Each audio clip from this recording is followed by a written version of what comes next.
اللہ تعالیٰ نے اپنی قدرت کی دلیل بیان کی اور یہ بتایا تھا کہ یہ لوگ جن کو فالو کر رہے ہیں ان کے برحق ہونے کی ان کے پاس کوئی دلیل نہیں ہے، اور تم تو خدا کو فالو کر رہے ہو جس نے رات کو تمہارے لیے سکون کا ذریعہ بنایا، تم اس اللہ کو مانتے ہو، لہذا جب یہ تمہارا مذاق اڑایا کریں، تمہاری توہین کریں تو اس کی پرواہ مت کرو۔ یہ عقلی دلائل تھے پچھلے رکوع میں زیادہ۔ اب قرآن پچھلے انبیاء کے کچھ واقعات بیان کرتا ہے کہ قرآن کوئی نئی کتاب نہیں ہے، اور جو آسمانی ہدایات ہیں یہ کوئی نئی ہدایت نہیں ہے، پہلی قوموں میں بھی پیغمبر آتے رہے ہیں اور اللہ ان کو بھی ہدایت، ان کے ذریعے بھی لوگوں کو ہدایت دیتا رہا ہے، اور جن لوگوں نے نافرمانی کی ان پر کیسے کیسے سخت عذاب آتے رہے ہیں۔ اس لیے اللہ نے فرمایا وَاتْلُ عَلَيْهِمْ نَبَأَ نُوحٍ، اے محمد صلی اللہ علیہ وسلم آپ ان کو نوح کی خبر پڑھ کے سنائیے، یعنی نوح کی خبر ان پر تلاوت کیجیے۔ نبی صلی اللہ علیہ وسلم مکہ میں تھے، آپ کا یہود و نصارہ سے کوئی واسطہ نہیں تھا، لیکن یہ قرآن کا معجزہ ہے کہ جو واقعات تورات اور انجیل میں پچھلے پیغمبروں کے تھے وہ نبی صلی اللہ علیہ وسلم بیان کیا کرتے تھے۔ اس پہ یہود و نصارہ حیران ہوتے تھے کہ یہ تو ہماری کتابوں کے واقعات ہیں، یہ یہاں کہاں سے آئے؟ تو قرآن نے بتایا کہ جس خدا نے تورات اور انجیل کو نازل کیا وہی قرآن کو بھی نازل کر رہا ہے، تو جس نے موسیٰ اور عیسیٰ کو پچھلی امتوں کے واقعات سنائے علیہم السلام، وہی محمد صلی اللہ علیہ وسلم کو بھی وہی واقعات بتا رہا ہے۔ وَاتْلُ عَلَيْهِمْ نَبَأَ نُوحٍ، اے نبی آپ ان پر تلاوت کیجئے نوح کی خبر۔ اِذْ قَالَ لِقَوْمِهِ، جب نوح نے اپنی قوم سے کہا، یا قومی اے میری قوم، ان کان کبر علیکم مقامی وتذکیری بآیات اللہ، اگر میرا تمہارے درمیان ٹھہرنا اور اللہ کی آیات کے ذریعے تمہیں نصیحت کرنا تمہیں برا لگ رہا ہے، تمہیں اس سے ٹینشن ہو رہی ہے، تو کیا ہے علی اللہ توکل، تو میں تو اللہ پہ توکل کرتا ہوں۔ یعنی ظاہر ہے جب تمہیں اس بات سے ٹینشن ہوگی تو تم مجھے نقصان پہنچانے کی کوشش کرو گے۔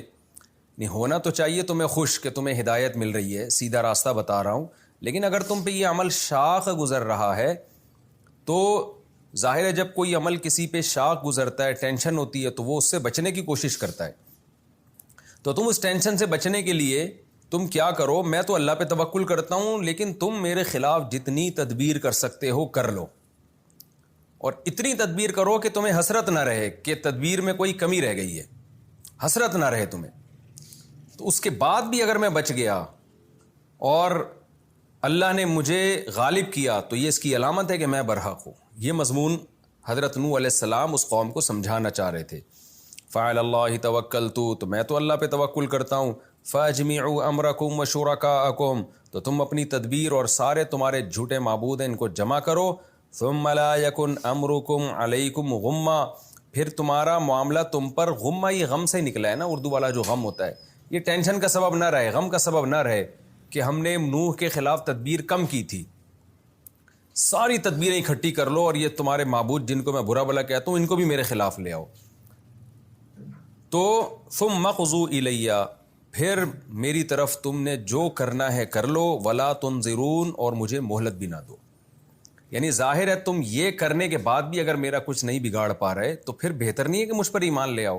دو ہی راستے ہوتے ہیں نا، یا تو آپ حق کے کو راستے سے ہی ہٹا دیں یا حق پر ایمان لے آئیں۔ تو میں تو اتنے کانفیڈنس کے ساتھ تمہیں تبلیغ کر رہا ہوں اور مجھے اپنی دعوت کے برحق ہونے کا اتنا 100% یقین ہے کہ تم ساری تدبیریں بھی میرے خلاف کر لو نا تو مجھے میرا اللہ پر اعتماد اور توکل ہے۔ فَإِن تَوَلَّيْتُمْ، یہ بات سن کے بھی اگر تم پیچھے ہٹ گئے، یعنی اس بات کے بعد تو تمہیں ایمان لے آنا چاہیے نا کہ اتنے کانفیڈنس کے ساتھ نوح علیہ السلام یہ دعویٰ کر رہے ہیں، یہ کانفیڈنس اہل حق میں ہی ہوتا ہے، اہل باطل میں ایسا اعتماد نہیں ہوتا۔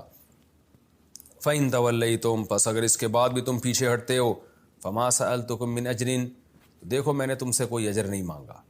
کیا مطلب؟ نہ میں تمہاری مخالفت سے ڈرتا ہوں اور نہ تمہارے ایمان لانے سے میرا کوئی دنیاوی فائدہ ہے۔ تو یہ اور میرے برحق ہونے کی ایک اور دلیل ہو گئی۔ ایک تو دلیل یہ کہ میں کتنے کانفیڈنس سے کہہ رہا ہوں کہ یہ جو خدا تم نے بنائے ہوئے ہیں نا یہ کچھ بھی نہیں کر سکتے، سب کو میرے خلاف لے آؤ۔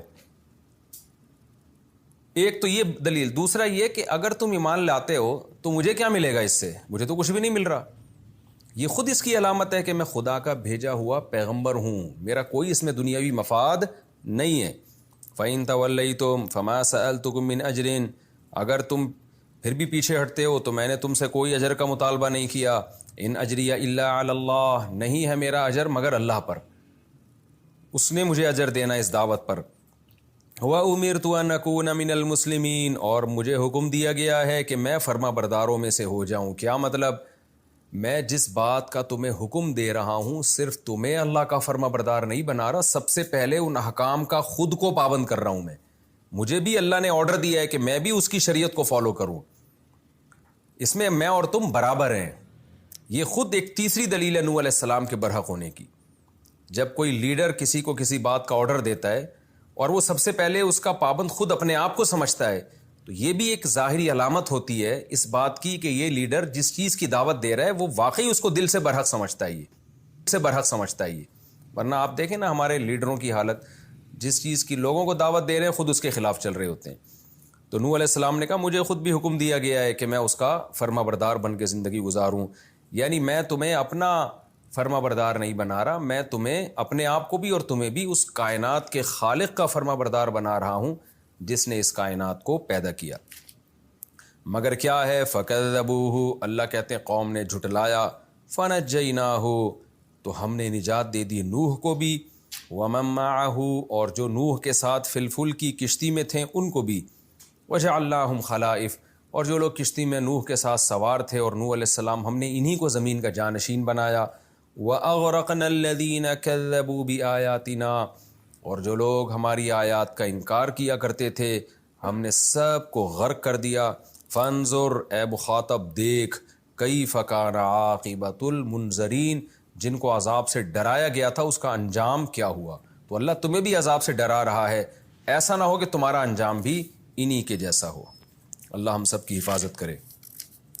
ثم بعثنا، پھر ہم نے کیا کیا؟ پھر ہم نے سلسلہ ختم نہیں کر دیا کہ بس جی نوح علیہ السلام کو بھیجا، چونکہ قوم تباہ ہو گئی تو پھر نوح علیہ السلام کی اولاد زمین میں پھیلی پھولی اور قومیں بننا شروع ہو گئیں، تو ہم نے ایسے ہی چھوڑ دیا بس جس کا دل چاہے ایمان لائے جس کا دل چاہے نہ لائے. نہ ایسے لاوارث نہیں چھوڑا. ثم بعثنا من بعدہ، پھر نوح کے بعد ہم نے بھیجا رسولاً بہت سارے پیغمبروں کو، الی قومہم ان کی قوموں کی طرف. فجاؤہم بالبینات، پھر وہ پیغمبر صرف دعویٰ نہیں کیا انہوں نے آ کے کہ ہم پیغمبر ہیں، بلکہ دلائل کے ساتھ آئے، ان کے پاس معجزوں کے ساتھ آئے. ایسے تمام دلائل اللہ نے ان کے ساتھ لگا دیے تھے جن کو دیکھ کر قوم کو 100% یقین آ جائے کہ یہ عام انسان نہیں ہے بلکہ یہ اللہ کے بھیجے ہوئے پیغمبر ہیں، اللہ کے بھیجے ہوئے، اللہ کے نمائندے ہیں یہ. لیکن اللہ کہتے ہیں فما کانوا لیؤمنوا، مگر وہ ایسے تھے ہی نہیں کہ ایمان لے آتے.